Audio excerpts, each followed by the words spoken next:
ধন, সম্পদ, ঐশ্বর্য। মানুষ হয় নিজের সৌভাগ্যের দ্বারা এগুলো লাভ করে থাকেন বা কর্মের দ্বারা। সৌভাগ্য আসলে কি? গ্রহের দশা, যা প্রত্যেক মুহূর্তে বদলাতে থাকে। কর্মের মাধ্যমে যখন আপনি ধন অর্জন করেন, তখন সেই ধন আপনার আগামী প্রজন্ম লাভ করে। সেটা হয় সে ভোগ করে বা তার জন্য তার ভোগান্তি হয়।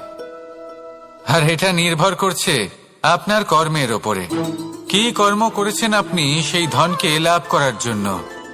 যদি আপনি সৎ পথে চলেন, নিষ্ঠা ভরে আপনি কর্ম করে থাকেন এবং তার ফলে আপনি ধন অর্জন করে থাকেন, তাহলে আপনার আগামী প্রজন্ম সেটা ভোগ করবে, সেটা প্রয়োগ করবে নিজের বিকাশের জন্য।